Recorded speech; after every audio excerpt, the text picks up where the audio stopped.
Ngayong umaga, napakaganda itong ating binasa, Luke 5 verse 27 to 39, at ito ay tumutukoy patungkol sa the great mission of all. At walang ibang tinutukoy dito kundi ang ating Panginoong Jesucristo. The greatest life ever lived on earth was the life of Jesus Christ.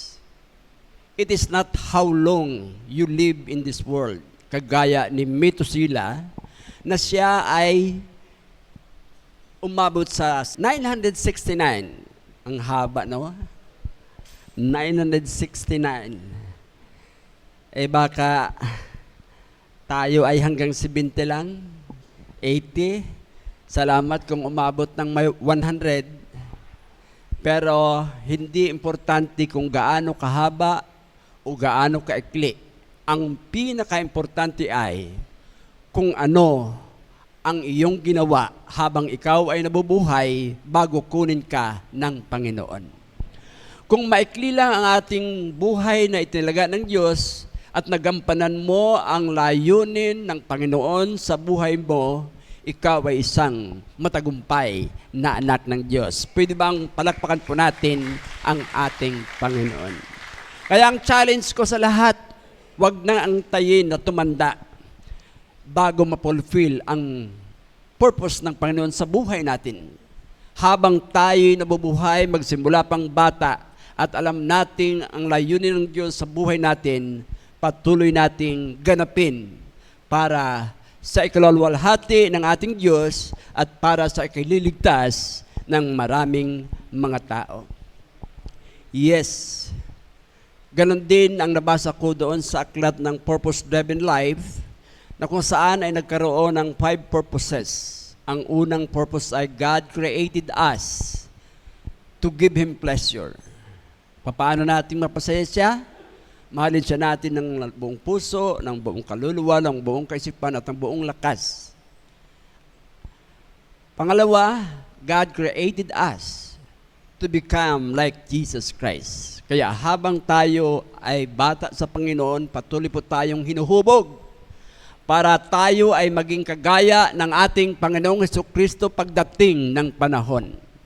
Hindi naman overtime yung mabilis na paglago natin. Pero kung pinagsisikapan po natin na tayo'y madaling lumago, manatili ka sa Kanya at patuloy kang manatili sa Kanyang salita, tutulungan kang maging malago at maging matatag sa iyong pananampalataya. Pwede bang bigyan natin ng malakas na palakpak ang ating Panginoon? And the third purpose why God created us is to form God's family. Layunin niya talaga na mabuo ang kanyang pamilya. Pamilyang makakasama niya doon sa kahariang inihanda para sa ating lahat. Kaya walang rason na hindi tayo humayo, walang rason na tayo ay hindi maglingkod sapagkat layunin ng Diyos na ang lahat ng tao ay maging bahagi ng kanyang pamilya. Pero of course, hindi lahat ay gustong maging bahagi dahil may free will ang bawat tao na kanyang nilikha kung gusto niya o hindi na maging bahagi ng kanyang pamilya. And the fourth purpose why God created us is to serve Him. Para siya ay ating paglingkuran. And the fifth is para tayong lahat ay magmisyon para ibahagi ang magandang balita sa lahat ng dako ng daigdig na ito upang lahat ay makakilala sa ating Panginoon. Amen po ba? Pwede bang malakas na palakpak sa ating Panginoon? Kaya nga ang purposes na ito ay hindi basta mangyayari sa buhay natin kung wala tayong personal encounter with our Lord Jesus Christ. Kung wala tayong personal encounter with the living God. Kaya kailangan ang ating buhay ay laging nakalaan para siya ay kausapin, para ipabot natin sa Kanya kung ano ang gusto niya sa buhay natin. at kung ano ang dapat nating magawa para sa Kanya. Napaka-importante itong topic natin dahil sa there is power in encountering the living God. Amen? There is power. Kaya kung ating babasahin, especially ang verse 27 to 29, there is a quickening encounter of God with Levi or Matthew. Pero mo, ang ginawa ng Panginoon, she went out para hanapin niya yung mga tao na ang tinawag ay outcast, sinners. At nung siya ay naglalakad, nakita niya si Levi sa kanyang opisina, nangungulikta ng mga taxes o mga buhis. Pero ang nakakatuwa ay, habang lumalapit si Jesus Christ, there was a great quickening in the life of Levi. Habang siguro pwede pang magmalaki si Levi dahil sa una, mayaman siya. Pangalawa, may kapangyarihan siya. Maaring hindi niya tatanggapin ang paglapit ni Jesus Christ, pero iba ang kanyang naramdaman. At siya ay nag-aantay kung ano ang sasabihin ng Panginoon sa kanya. Napakasimple lang ang sinabi ni Jesus Christ sa kanya. Follow me. And there was a great quickening in the life of Matthew or Levi. Immediately, ang sabi ng banal na kasulatan ay, he rose up. Tumayo siya. At iniwan niya ang lahat ng bagay, lahat ng kanyang ari-arian, at sumunod sa ating Panginoong Jesucristo. Malaki ang naging epekto ng paglapit ni Jesus Christ kay Levi. Parang isang maliit lang na oras, yung kanilang pag-encounter ay nagkaroon ng pagbabago ang buhay ni Levi. Bihira yun, no? Ay nung ako'y nagkaroon ng vision at nakita ko ang kamay ng Panginoon at tinatawag ako nag-isip pa ako ng kondisyon. Panginoon, susunod ako. Pag pinagpala mo ako, lahat ng aking ginagawa ay pagpapalain mo. Pero iba ang encounter ng Panginoon kay Levi dahil sa kaagad-agad. Tumayo siya, iniwan ang lahat, at sumunod sa sinabi ng Panginoon, follow me. Grabe, no? Follow me. Nang ibig sabihin, the mission of the Lord Jesus Christ is calling the outcast, calling the sinners. Ang encounter na ito ay may layunin ng Diyos na tumawag ng mga taong susunod sa Kanya para magbahagi ng Kanyang salita, ng magandang balita sa lahat ng tao, sa lahat ng makasalanan. Actually, ang tax collector ay tinawag na outcast dahil wala silang lugar sa langit.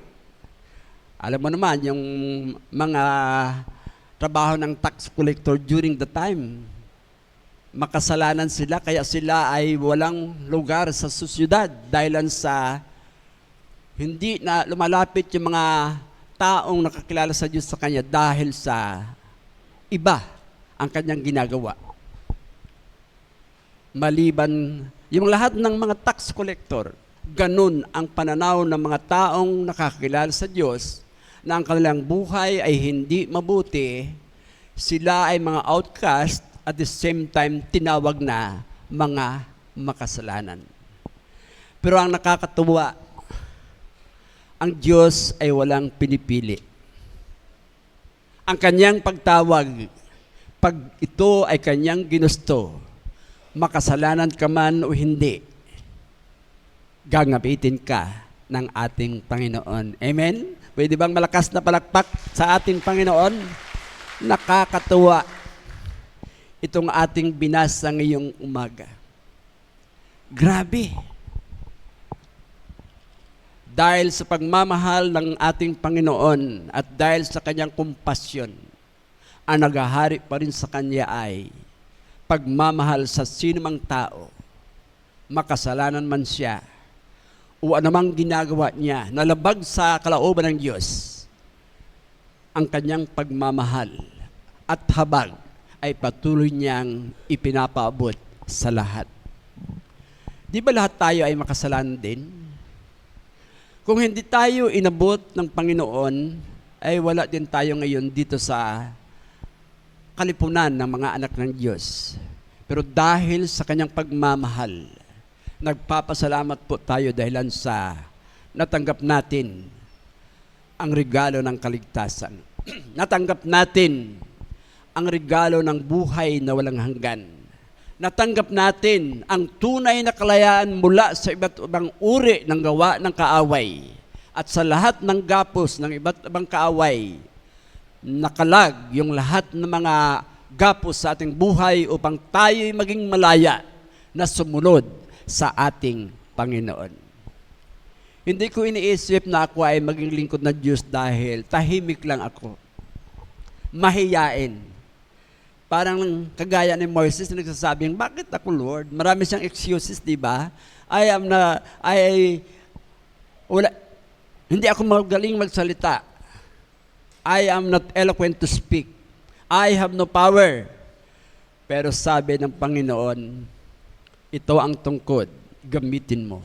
So may iba't ibang kaparaanan ng Diyos para ang kanyang pagkatawag sa iyo ay magkaroon ng kaganapan. Kaya kahit ngayon, kahit yung may mga profesyon na iba ang kanilang trabaho, hindi natin alam, baka may tatawagin pa. Hindi natin alam ang plano ng Diyos. Ang gusto lang natin ay masunod ang layunin ng Diyos sa buhay natin. At huwag tayong matakot. There are times na tatakot tayong sumunod dahil iniisip natin yung ating mga tangan-tangan, yung ating bahay na magaganda. Natatakot tayo dahil sa ating trabaho na malakas ang kita. Pero pag totoong tinawag ka ng Diyos, iiwan mo ang lahat ng yan kagaya ni Libby na iniwan ang lahat at sumunod sa ating Panginoon. Grabe no? Napakaganda itong pinag-uusapan natin ngayong umaga. Gusto ko muling balikan ang kanyang sinabi sa verse 27.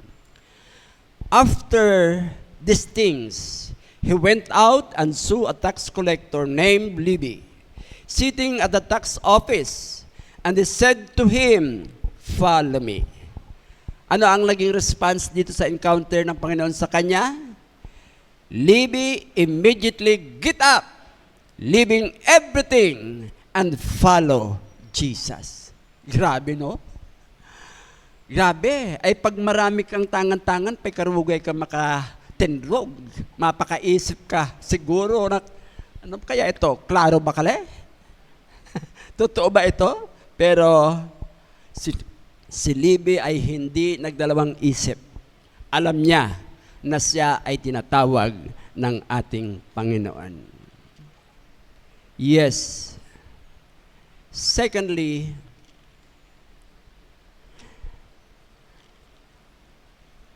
the mission of calling the sinners to repentance.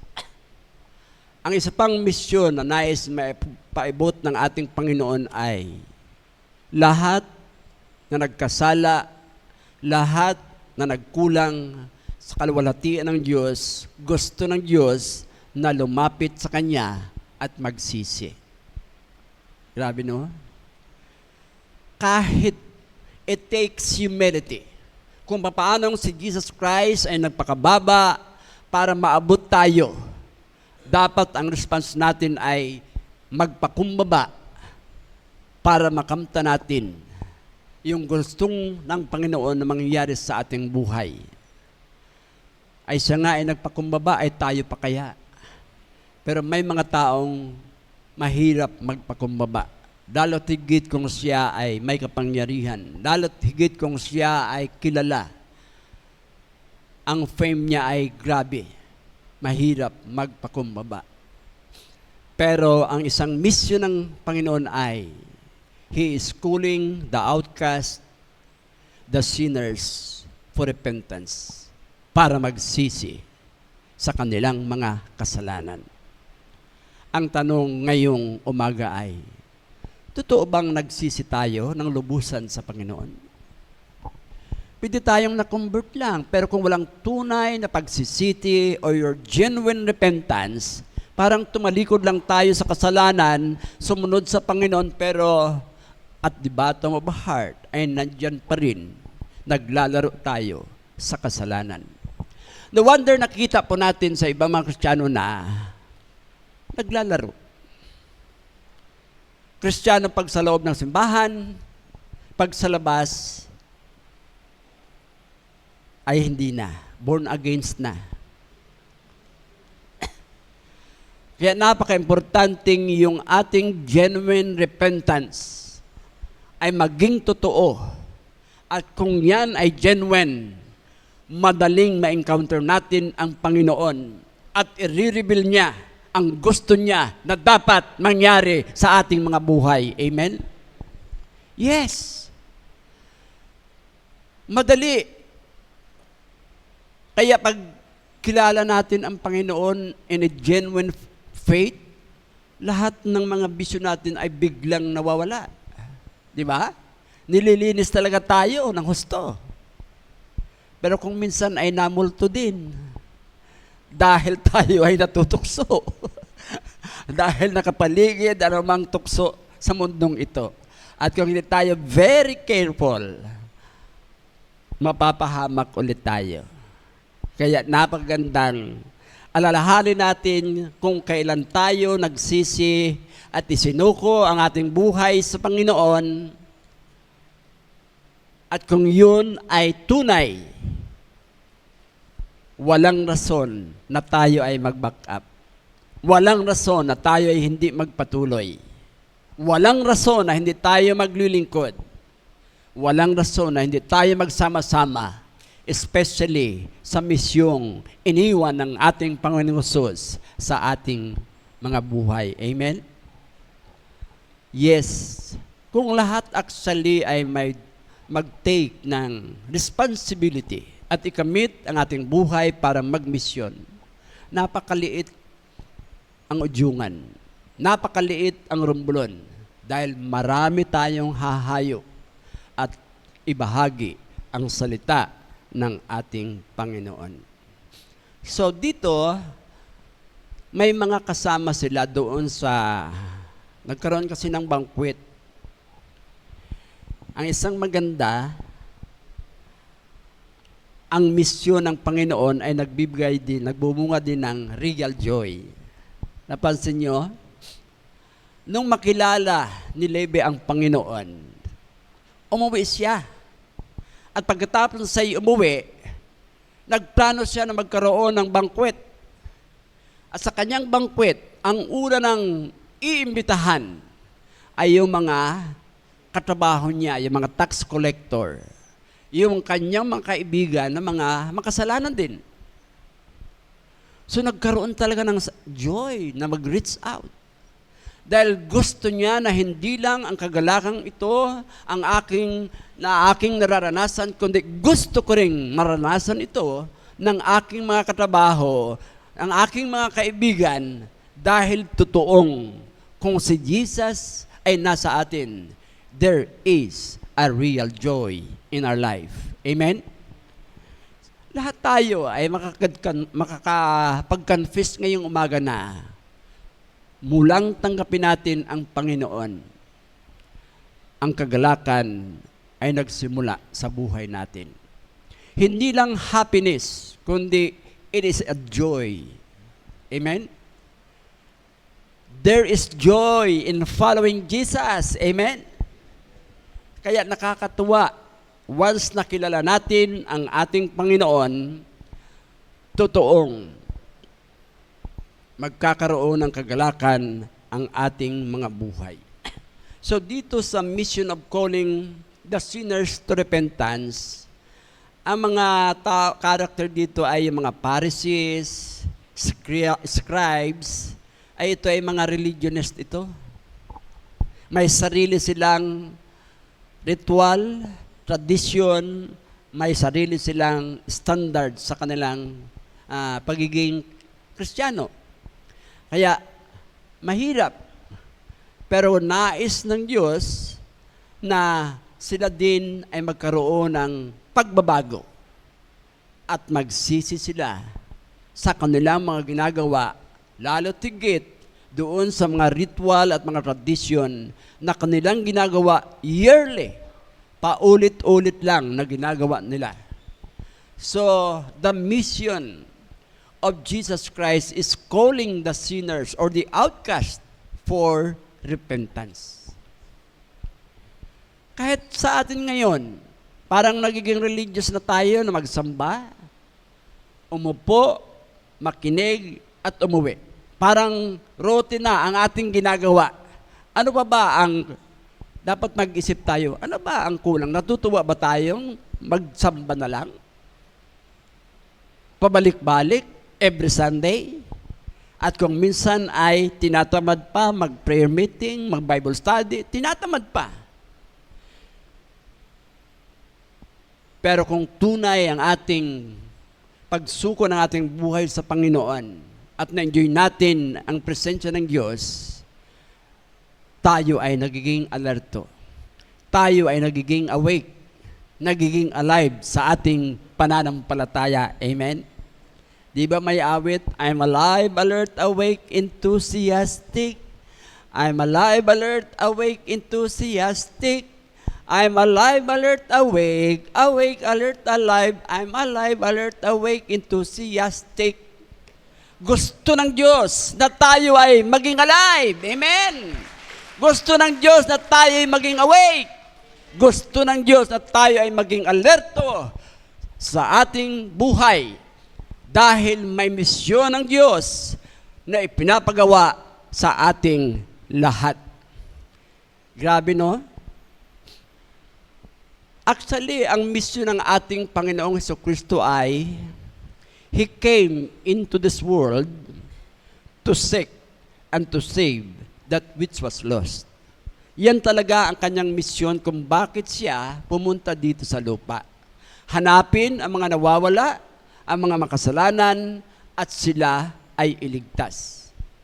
So, mula noon hanggang sa ngayon, ang komisyon ng Panginoon ay nananatili. At kung hindi tayo magre-response sa komisyong ito hanggang sa kanyang muling pagbabalik, marami ang hindi makasama sa presensya ng ating Panginoon. Kaya nga, yamang ang misyong ginagawa ng Panginoon sa atin ay nagdudulot ng tunay na kagalakan. Lalo tayong nag-i-enjoy.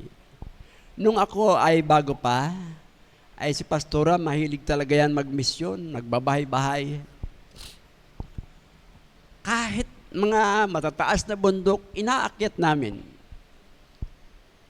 At totoong nakakapagod. Pero pag naisip mo ang pagmamahal ng Diyos, kung naisip mo ang ginawa ng Diyos sa buhay mo, yung lahat ng pagod ay napapalitan ng tunay na kagalakan. Amen? Yan din ang sinabi ni Apostol Pedro. Para sa akin, ang makaranas ng kahirapan para maglingkod ay isang kagalakan. Kamusta tayo? Masaya ba tayo habang naglilingkod? O nagrereklamo every Sunday habang pumupunta tayo sa outreach? Pag wayat sasakyan ay hindi yung ignonot. So grabe, no? Ginigising tayo ng Panginoon ngayon. Amen? Actually, nag-i-encounter na ang Panginoon sa buhay natin ngayon. Nagsasalita siya. Dahil gusto niya na tayo ay maging alive, maging alert, at lalo tigit maging masaya sa ating paglilingkod sa Panginoon. So, totoo na dito sa verse 33 to 34 ay naranasan nila ang tunay na kagalakan nung sila ay sumunod sa ating Panginoon. Sabi nga ng religionist, ay bakit hindi ka nag-aayuno? And Jesus said, at dito ay sinabi ng Panginoon, He claimed Himself that He is the Messiah. He claimed Himself that He is the bridegroom. Bakit mag-aayuno ay kasalan ito? Narito ang groom. Dapat may kainan, may handaan. Ay bakit mag-aayuno? So hindi naiintindihan ng religionist na ito kung ano ang nangyayari. Ang isip ng religionist ay hindi sumusunod sa Panginoon. Kasi ang mga Jews during that time, 2 times sila mag-ayuno every week. Tuloy-tuloy yan. At sa kanila, pinagmamalakyan na nila yon dahil sila ay laging nag-aayuno.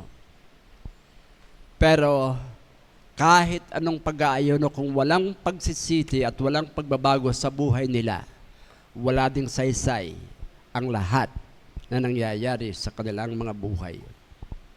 Kaya sabi ng Panginoong Hesus, there is no need to be fasting for special sins of God's presence. Bakit maayono kayo? Nandiyan na nga ang presensya ng Panginoon. Dapat magiging masaya ka, mag-enjoy ka, kapiling ang Panginoon.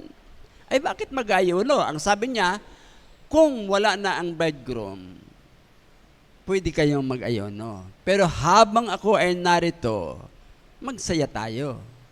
Mag-enjoy tayo. Kaya sila ay mayroong kainan at inuman para lang ma-enjoy ang presence ng ating Panginoon. Kaya, ang sabi sa John 15 verse 11, I have told you this, so that my joy may be in you, and that your joy may be complete. At sabi din sa Romans 14 verse 17, for the kingdom of God is not a matter of eating and drinking, but righteousness and peace and joy in the Holy Spirit. Kaya kung kasama natin palagi ang ating Panginoon, ang kanyang presensya, nandoon ang kagalakang ating nararamdaman. Amen? Pwede ba ang bigyan natin ng malakas na palakpak ang ating Panginoon? Kaya, hindi pa iwasang tayo ay very busy, very occupied sa ating mga trabaho. Anumang uring trabahong mayroon tayo, huwag natin kalimutang isama ang Panginoon. Amen? Dahil siya ang nagbibigay ng lakas, siya ang nagbibigay ng wisdom, siya ang nagbibigay ng inspirasyon sa ating mga trabaho. Kaya number 1, si Lord pa rin ang kasama natin. Huwag nating hayaang malayo tayo sa Kanya. The mission of dying sa verse 35, ipinapaalam na ng ating Panginoong Jesucristo doon sa mga tao, maging sa mga disipulo na someday I will be taken from you. Sa mga sa susunod na araw, aalisin ako sa inyo. At sinabi niya na ang buhay ko ay nakalaan ng ihain para sa inyo. At totoo yun, na during the time na sila'y nananalangin, kinuha na ang Panginoon ng mga sundalo, ng kanyang mga kaaway, siya'y ginapos, hinampas, sinaktan, ininsulto, dinuraan, hanggang hindi pa nasihan, ipinako sa krus. Kaya sabi niya, ang misyon ay kasama ang kamatayang ihahandog ko para sa inyo. Grabe. Kaya habang pinag-aralan ko ito, naiiyak ako. Actually, hindi ako natulog. 1 oras lang ang tulog ko. Una, binigay sa akin ni John Bist yung na ako'y speaker ngayon, ay nung Friday lang. Sabi ko, Grabe naman ito. Ano kaya ito? Ano pang gagawin ko dito? Ay busy-busy din kami sa mga dating ginagawa. Kaya walang tulugan.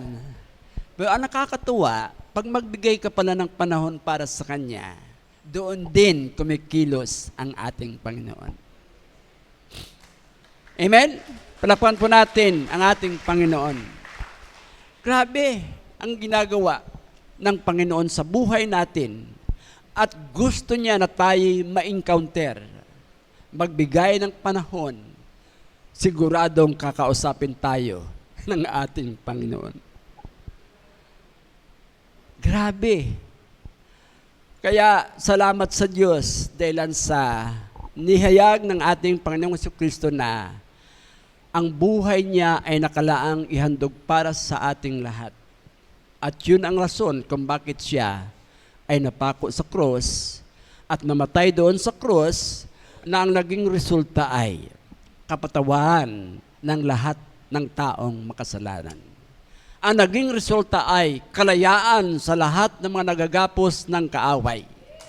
At ang naging resulta ay kalinisan dahil sa dugong ibinuhos para sa atin para tayo maging malinis at maging righteous sa presensya ng ating Panginoon.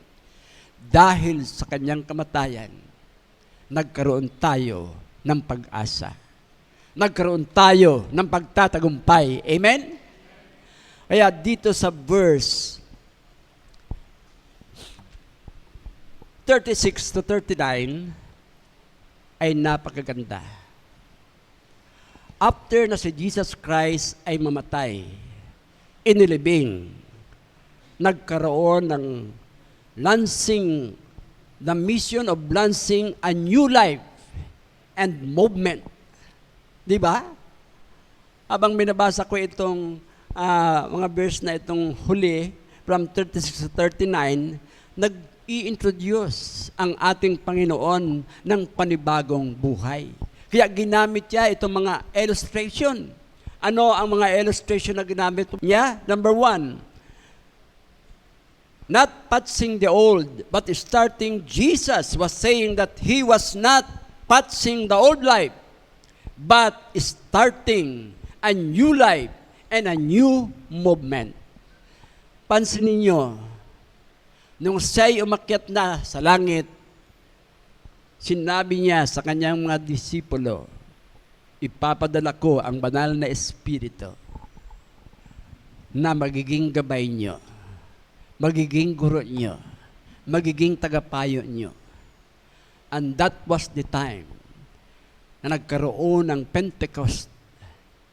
Ang kapangyarihan ng Diyos ay nagkaroon ng mga miracle. Kaya sa buhay natin, nung tayo rin ay namatay sa ating kasalanan at atin siyang tinanggap, nagkaroon tayo ng panibagong buhay.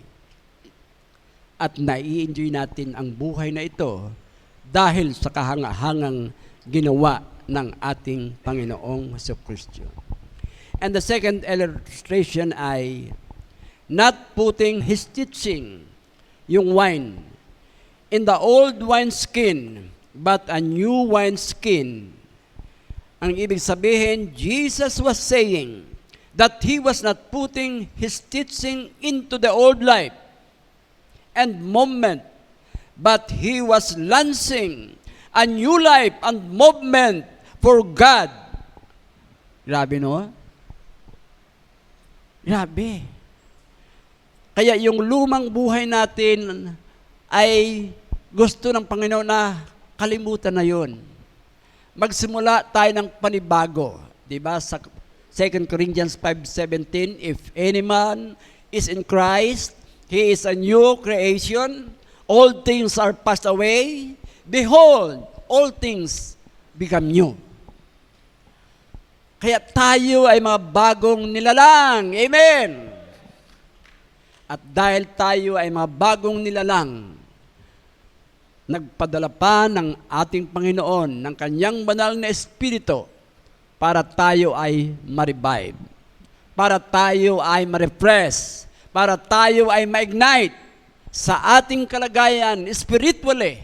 Dahil yung iba, nanlalamig na. Yung iba, natutulog na. Yung iba, hindi na nila alam kung sila'y makakapasok pa sa kaharian ng Diyos. Dahil nasanay na, kagaya ng religionist, na yung ritual na ginagawa ay yun na lang ang kanilang basihan para sila ay magkaroon ng kaligtasan. Pero kaiba, sa panahon ng ating Panginoong Hesukristo, nag-launch siya ng new movement ng lahat ng mga born again ay maging masigla at patuloy na magpagamit para ganapin ang misyong kanyang iniwan mula sa mga disipulo at sa lahat ng kasamang naroon noon hanggang sa ngayon at maging sa mga susunod pang henerasyon. Ang misyong ito ay patuloy na isinusulong ng ating Panginoong Hesukristo at patuloy ding sinasangkapan ng kanyang kapangyarihan ang banal na Espiritu. Amen? With bang malakas na palakpak sa ating Panginoon? Yes. Tingnan po natin ang illustration number 3. Ang sabi dito ay, the new wine is difficult to accept. It takes time. Jesus was saying that his new life and his spiritual movement would be difficult to accept. It would take time. It would take time. Kaya kung tayo ay naglilingkod, nagwiwin ng mga kaluluwa, may tamang panahon para sila ay maligtas, may tamang panahon para sila ay magbago. Ang kailangan lang ay ipagpatuloy. Amen? Ay kung minsan nasabi tayong kasasawairat ka babalik-balik, iarap nangyayari. Eh, di ba marami tayong outreaches kahit doon sa sangat, paulit-ulit. Karugay-rugay na tutuyat kung sa anong kadulsin na suor it matur-tur sa Ginoo. Matagal. Pero kailangan din ang patuloy na panalangin dahil walang imposible sa Diyos kung yung taong pinupuntahan natin at matagal mag-response at kung sila ay kasama na pinili ng Diyos even before the foundation of the world, aabutin siya ng Panginoon. Kukunin at isasama sa pamilya ng Diyos. Palakpakan po natin ang ating Panginoon. Yes, napaka-grabe itong ating pinag-aaralan. Lahat ng sitwasyon ay nandito. May kahirapan, pero nakakatuwa. May pagtatagumpay sa namang uring paglilingkod na ating ginagawa sa ating Panginoon. Alalahanin po natin, the Great Commission of all. Nais ng Diyos na ipagpatuloy ang misyon na kanyang iniwan. Pero it takes an encounter with the living God. Iba-iba. Para kay Libby, it is a quickening encounter with the Lord. Pero yung iba naman ay matagal. Pero okay lang na matagal. Kung sincere talaga ang sino man na ma-encounter ang Panginoon, darating at darating yon. Kaya ako ngayon natutuwa during the time na tayo nagkakaroon ng Encounter God Retreat. Marami ding mabilis mag-response. At marami ding sumunod sa Panginoon. Marami ding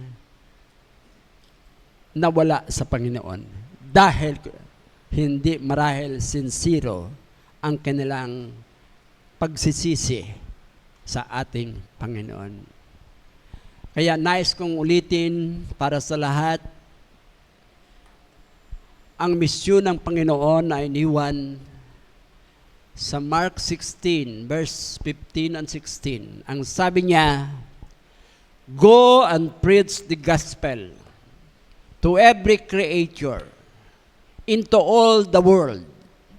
He who believes and is baptized shall be saved. But he who does not believe shall be condemned. At sa Matthew 28, verse 19 to 20, Malinaw din ang kanyang sinabi sa mga disipulo at maging sa ating lahat sa umagang ito. Therefore go and make disciples to all nations, baptizing them in the name of God the Father, God the Son, and God the Holy Spirit, teaching them to obey all the commandments that I have told you. At ang kanyang pangako ay, Lo, I am with you even to the very end of the age. Mga kapatid, gusto pa nating tuparin ang misyong iniwan sa atin ng Panginoon. Siya ay narito actually, nangungusap sa atin. Nag-aantay siya ng ating mga desisyon. Kung kayo ay dating nagmimisyon at ngayon ay hindi na, ito ang nais ng Diyos. Nais siya na tayo ay kanyang makatagpo sa umagang ito para muling ipalaala ng misyong iniwan ng Diyos ay para sa lahat. Hindi lang sa mga pastor, hindi lang sa mga evangelist, hindi lang sa mga missionary, hindi lang sa mga teachers, mga apostles, kundi sa lahat ng anak ng Diyos, ang misyong ito ay iniwan sa ating lahat. Sino ang gustong sumunod sa Panginoon? Kagaya ng nanawagan ang Panginoon sa Isaiah. Si Isaiah ay nag-response, Here am I, Lord, send me.